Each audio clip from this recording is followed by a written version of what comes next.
Hello and welcome to Krishi Jagaran business platform that keeps you updated with all the agri news of the nation. This is Yash Saxena. Let's take a quick look at the top headlines of the day. Millet is the ideal food for keeping diseases at bay, says Union Food Processing Minister Prahlad Singh Patel. ICL's senior agronomist highlighted the role of IPL Polyhalite at SIMFED's first organic expo of Northeast. MS Dhoni ends his 2-year break from Instagram, posts video of him driving tractor in fields. Ashwini Vaishnaw to inaugurate grand celebration, digital payment Utsav today to celebrate India's digital transformation. KVIC chairman distributes margin money subsidy of approximately 100 crore rupees in West Indian states under PMEGP scheme.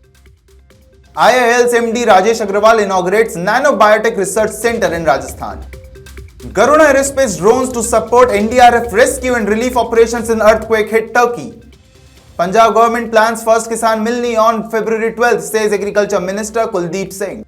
Jharkhand traders body plans to start indefinite strike from 15th February against farm bills. Biggest ever agriculture teachers meet concludes in Bengaluru today. Farmers drive tractors in Paris lanes to protest against pesticide ban. North India to receive heavy rainfall and thunderstorm in the next few days.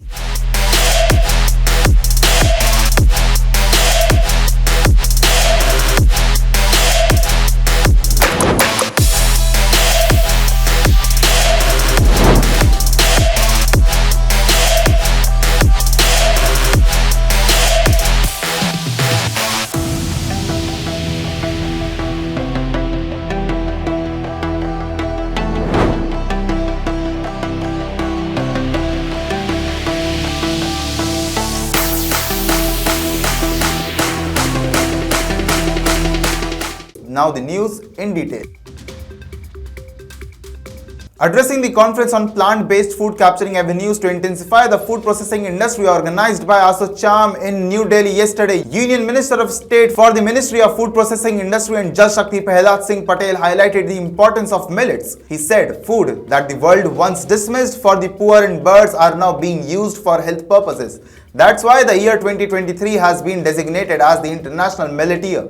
Also in his address at the August gathering of eminent personalities present from various industries including Arun Omlal, co-chair ASOCHAM's Council on Food Processing and Value Addition and President of Corporate Affairs and Communications, Hexagon Nutrition Limited, Palak Mehta, founder and CEO of Vegan First, Varun Deshpande, Managing Director of the Good Food Institute and many others were present at the event. He stated that millets are part of Indian culture and history and we were pushed away from our traditional food habits in the name of food security and we adopted new food habits without question today. The world has put its stamp on the same food. 2023 is designated as the International Millet Year and we should be proud of it, he said.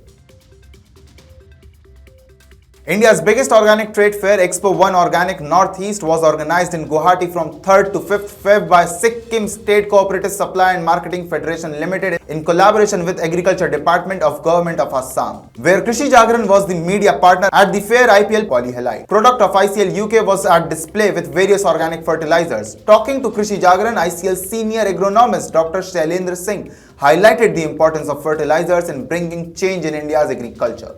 Let's listen to him what he said about Polyhalite. We have participated in Organic Expo, Guwahati, just to introduce our a very beautiful, unique fertilizer, Polyhalite, which we are marketing through Indian Potash Limited. And we believe this fertilizer is very important for the growth of organic in India. And Northeast, which is our government focus to grow under organic, I think this fertilizer will help our farmers to get more yield from their fields, and ultimate aim is to make our organic farming more profitable. Therefore, with this vision, we have participated in this Organic Expo and tried to explain all the farmer producer organizations, companies and the government agencies to please advise their farmers try this fertilizer in the farm to understand real benefit of this fertilizer, Polyhalite. Why it is good to organic? Because it is purely natural mineral we are extracting from the depth of 1200 meter under the sea from our Bolby mine of ICL Fertilizers, UK. I think this fertilizer is worldwide accepted and certified for organic farming. And in India, I think it could be a good boost to our organic farmers and the organic initiative of Government of India. So try this and let the organic flourish in India. Thank you very much. ICL is constantly striving to increase the production of organic crops with eco-friendly fertilizers and is committed to making an impact in the worlds of food, agriculture and industrial products and advancing humanity for a sustainable future. Yesterday, the legendary Indian captain MS Dhoni was seen in the field, but this time not with a bat but on a tractor. Yes, MS Dhoni ended his 2-year-long break from the social media platform Instagram by sharing a video of himself driving a tractor through fields, referring to it as his newfound skill. The CSK captain captioned the video, implying that learning to drive the tractor for the proper field use was a time-consuming process. MS Dhoni is well known for his passion for vintage and modern motorcycles and automobiles. He drew the attention of his fans this time by driving a tractor through his farm fields. Dhoni is enjoying his retirement from international cricket with his friends and family, and he recently returned to the field to train for the upcoming IPL season. MSD is set to captain the 4-time champion Chennai Super Kings in the IPL 2023 after taking over from Ravindra Jadeja last season. Fans are eager to see how CSK will rebound from a disappointing season in the last IPL where they finished 9th. To celebrate India's successful digital transformation, Ministry of Electronics and Information Technology plans a grand celebration from today, that is 9th of Feb to 9th of October of this year, called Digital Payment Utsav. Union Minister Ashwini Vaishnaw will be the chief guest and inaugurate the event today. The event is being organized in collaboration with all stakeholders to promote digital payments across the country with a particular emphasis on the G20 Digital Economy Working Group event cities of Lucknow, Hyderabad, Pune and Bangalore. The event will include the release of a G20 co-branded QR code, the release of a coffee table book highlighting India's journey to global leadership in digital payments, and the launch of innovative products from various banks that make digital payments simple and easier.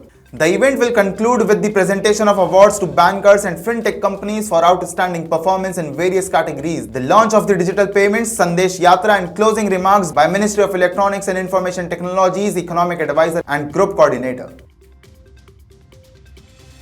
KVIC chairman stated that the Prime Minister's Employment Generation Program is playing a critical role in realizing the Prime Minister's dream of a self-sufficient India. Through its various programs, the KVIC creates low-cost employment opportunities for artisans in remote areas. Taking another step towards self-sufficiency in India, Manoj Kumar, chairman of Khadi and Village Industries Commission, distributed a margin money subsidy of rupees of 100.55 crore rupees to 1463 beneficiaries of the Western region against a sanctioned loan of 304.65 crore rupees, of which a margin money grant of rupees 24.38 crore was distributed to 654 beneficiaries of Maharashtra state under PMS Employment Generation Scheme, an employment-oriented flagship scheme of Government of India implemented by KVIC. According to Manoj Kumar, efforts are being made under the Gram Udyog Vikas Yojana of KVIC to improve the economic and social status of more and more artisans by providing advanced training and toolkits through schemes such as Kumhar Sashakti-karan Yojana, Honey Mission, Charm Karigar Sashakti-karan Yojana, and incense stick making, handmade paper, and so on.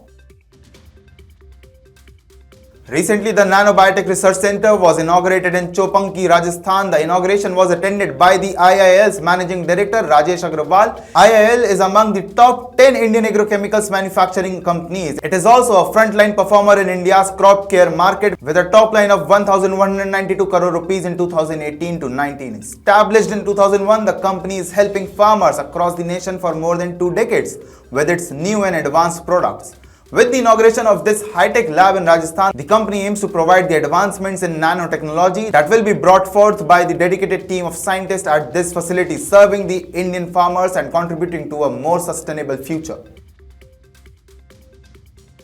The world is lending a helping hand to Syria and Turkey after a series of high-magnitude earthquakes struck the two nations Over 4,000 people have been killed and thousands more have been injured as a result of the earthquakes, and the death toll is expected to rise as rescue efforts continue. To help with the ongoing relief and rescue efforts in Turkey, which have left thousands dead and thousands missing, the NDRF has asked Garuda Aerospace to provide DGCA-approved drones for disaster management operations. Garuda Aerospace will use its Droni drone for surveillance in the most affected areas to identify where victims may be trapped under rubble piles, as well as modified Kisan drones to transport emergency medicine supplies and food to victims. Agnishwar Jayaprakash, founder and CEO of Garuda Aerospace, has always stepped up during crisis and has created massive impact by developing drones for various emergency situations. Given the current situation in Turkey, Garuda Aerospace is deploying drones to support the ongoing rescue and relief operations. As a citizen of India, I am humbled to support the NDRF in times of need, he said.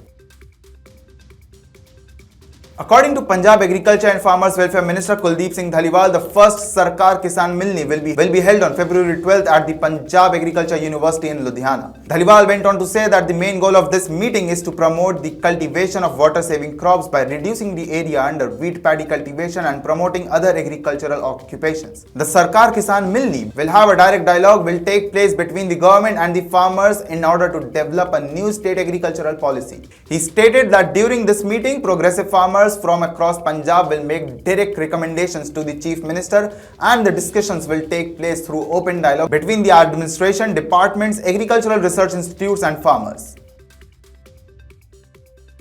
A body of traders in Jharkhand decided to observe an indefinite strike from February 15. The decision to strike was made at a state-level meeting attended by traders affiliated with the Federation of Jharkhand Chambers of Commerce and Industries. During the day, traders protested by closing their shops and burning an effigy of Jharkhand Agriculture Minister Badal Patra Lake, demanding the withdrawal of the new agriculture bill to protest against the state government's new agriculture bill, stating that it will encourage price rise and impact farmers adversely. The state's 28 mandis and 150 rice mills will remain closed and the imports of consumable items, primarily agricultural products, will be halted. The bill will encourage price increases and have a negative impact on farmers, said FJCCI President Kishore Mantri. Biggest ever meeting of agriculture teachers, the Agriculture Teachers Refresher Meeting took place yesterday at Art of Living International Ashram, Bangalore. Teachers from all over India participated in the event. The event was graced by teachers and very senior farmer scientist Dr. Selvam from Namalvar Ecological Foundation, Tamil Nadu. The two-day meeting and seminar, which began yesterday, discussed the promotion of natural farming and how to manage pests. Also, the event was addressed by Indian spiritual speaker Sri Ravi Shankar. Paris, known for its beauty, is now in news because of a huge farmers' protest. The French capital saw such a huge protest where hundreds of farmers drove tractors on the streets of Paris. The farmers are angry and are protesting against the ban on the pesticide ban was imposed by an EU court which limited France's policy of using a specific insecticide used by sugar beet farmers. Farmers in distress are now hoping for an alternative to the prohibition. According to IMD, cyclonic circulations over Iran and neighborhood are likely under the western disturbance with jet streams wind prevailing over the Indian region. Light to moderate, fairly widespread rainfall with thunderstorms and lightning is very likely over Jammu and Kashmir, Ladakh and Gilgit-Baltistan region. Also, Himachal Pradesh and Uttarakhand could witness thunderstorms and lightning. Isolated light rainfall is expected over North Punjab in the next few days. Strong surface wind is very likely over the plains of northwest India on the 12th and 13th of February. IMD also said that a rise in minimum temperatures by 2 to 4 degrees Celsius is likely over central India till February 11th, and after that it will drop. So this was all about the news. For more updates on agri news, stay tuned with Krishi Jagran Business. This is Yash Saxena signing off.